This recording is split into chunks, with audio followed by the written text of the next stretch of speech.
ಹಲವು ದಶಕಗಳಿಂದ ಬಿಜೆಪಿಯನ್ನು ಕುಂದಾಪುರದಲ್ಲಿ ಕಟ್ಟಿ ಬೆಳೆಸಿದ ಮೂಲ ಬಿಜೆಪಿಗರನ್ನು ಬಿಜೆಪಿಯ ಈಗಿನ ನಾಯಕರು ಕಡೆಗಣಿಸುತ್ತಿದ್ದಾರೆ ಎಂದು ಆಕ್ರೋಶಿತಗೊಂಡ ಕುಂದಾಪುರದ ಮೂಲ ಬಿಜೆಪಿಗರೆನ್ನಿಸಿಕೊಂಡಂತಹ ಸಮಾನ ಮನಸ್ಕರ ಒಳಗಿನ ಭಿನ್ನಮತ ಈಗ ಸ್ಫೋಟಗೊಂಡಿದೆ.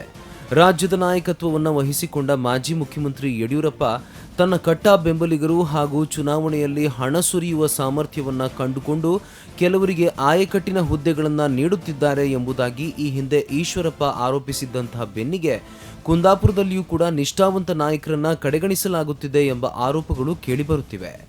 ಶುಕ್ರವಾರ ರಾತ್ರಿ ಇದ್ದಕ್ಕಿದ್ದಂತೆ ಅತೃಪ್ತ ಬಣದ ಮುಖಂಡರು ಒಂದುಗೂಡಿ ಚರ್ಚಿಸಿ ಕುಂದಾಪುರದ ಪಾರಿಜಾತ ಬಳಿಯ ಸಭಾಂಗಣದಲ್ಲಿ ಸಭೆ ಸೇರಿ ಚರ್ಚೆ ನಡೆಸುವ ಬಗ್ಗೆ ರಹಸ್ಯವಾಗಿ ಸಮಯ ನಿಗದಿಯಾಗಿತ್ತು.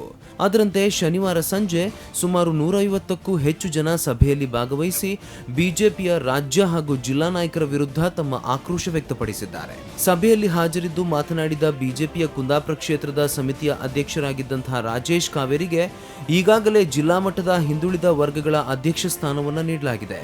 ಇತರ ಅವಕಾಶ ವಂಚಿತ ನಾಯಕರ ಸಮಸ್ಯೆಗೆ ಸ್ಪಂದಿಸುವ ನಿಟ್ಟಿನಲ್ಲಿ ಮತ್ತು ಅತೃಪ್ತರ ಸಮಸ್ಯೆಗಳನ್ನು ಪಕ್ಷದ ನಾಯಕರಿಗೆ ಮುಟ್ಟಿಸುವ ನಿಟ್ಟಿನಲ್ಲಿ ಹಾಜರಿದ್ದರು ಎನ್ನಲಾಗುತ್ತಿದೆ. ಪಕ್ಷದ ಕಾರ್ಯಕರ್ತರು ಫೋನ್ ಮೇಲೆ ಫೋನ್ ಮಾಡ್ತಾ ಇರ್ತಾರೆ.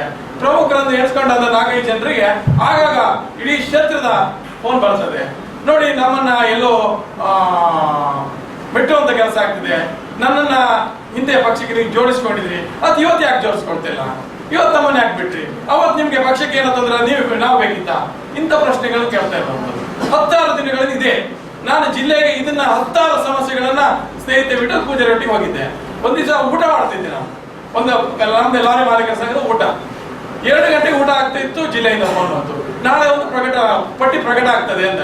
ನಾನು ಹೇಳಿದೆ, ನನಗೊಂದು ಹುದ್ದೆ ಕೊಟ್ಟಿದ್ದೀನಿ, ನೀವು ಹುದ್ದೆ ಕೊಟ್ಟ ಮೇಲೆ ನನಗೆ ಮಾಹಿತಿ ಇಲ್ಲದೆ ನೀವು ಹೇಗೆ ಪ್ರಕಟ ಮಾಡ್ತೀರಿ ಅಂತ ಜಿಲ್ಲೆ ಕ್ವಶನ್ ಮಾಡಿ. ಅದಾಗಲ್ಲ, ಅದು ಹೀಗೆ ಇಲ್ಲ ತಡೆ ಹಿಡಿದ್ರಿ. ನಾನೊಂದು 10-15 ನಿಮಿಷದಲ್ಲಿ ಬರ್ತೇನೆ. ಅದೇ ವಿದಿನ್ ಸೆಕೆಂಡ್ ಅಲ್ಲಿ ವಿಠಲ್ ಪೂಜಾರಿ ರಿಪೋರ್ಟಲ್ಲಿ ಹೇಳ್ದೇನೆ ಇಲ್ಲಿ ಅಂತ ಒಂದು 30 ನಿಮಿಷದಲ್ಲಿ ಉಡುಪಿ ಮುಟ್ಟಿದ್ದೇನೆ, ಹೋಗಿ ತಡೆ ಹಿಡಿದಿದ್ದೇನೆ. ಯಾಕೆ ಹೀಗೆ ಮಾಡ್ತಿದ್ದೀರಿ ನೀವು? ರಾಜೇಶ್ ಕೂಡ ಅತೃಪ್ತ ಬಣದ ನಾಯಕತ್ವವನ್ನು ವಹಿಸಿಕೊಂಡಿದ್ದಾರೆ ಎಂದು ಹೇಳಲಾಗಿದೆ.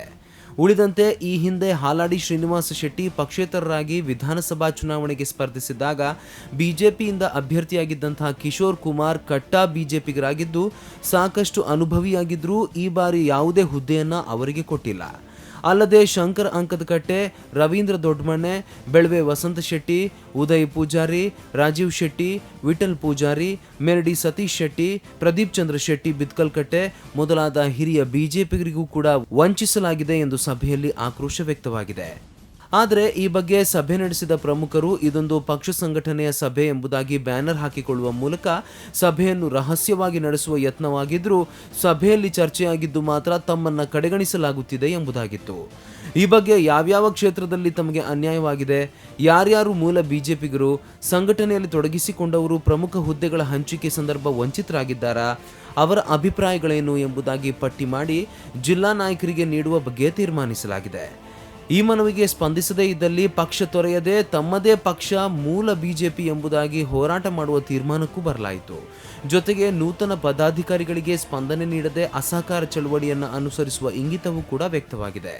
ಎಲ್ಲರೂ ಕೂಡ ಪಕ್ಷದಲ್ಲಿರಬೇಕು, ಒಂದು ದಿವಸ ನಮ್ಮದೇ ದಿವಸ ಇರ್ತದೆ, ಅದನ್ನ ಚರ್ಚೆ ಮಾಡಬೇಕು, ವಿಮರ್ಶೆ ಮಾಡಬೇಕು ಅಂತ ಯಾವ ಕಾರಣಕ್ಕೆ ಇಲ್ಲ ನಾವು ಸೇರಿದ್ದೇವೆ ಹೊರತು ಯಾರ ವಿರುದ್ಧವೂ ಅಲ್ಲ, ಯಾರ ಪರವೂ ಅಲ್ಲ. ಒಟ್ಟಿನಲ್ಲಿ ಬಿಜೆಪಿಯ ಅತೃಪ್ತ ಕಾರ್ಯಕರ್ತರನ್ನ ಯಾವ ರೀತಿಯಾಗಿ ಪಕ್ಷದ ನಾಯಕರು ಮನವೊಲಿಸುತ್ತಾರೆ ಎಂಬುದನ್ನು ಕಾದು ನೋಡಬೇಕಾಗಿದೆ. ಜಯಶೇಖರ್ ಮಡ್ಪಾಡಿ, ಸ್ಪಂದನ ನ್ಯೂಸ್, ಕುಂದಾಪುರ.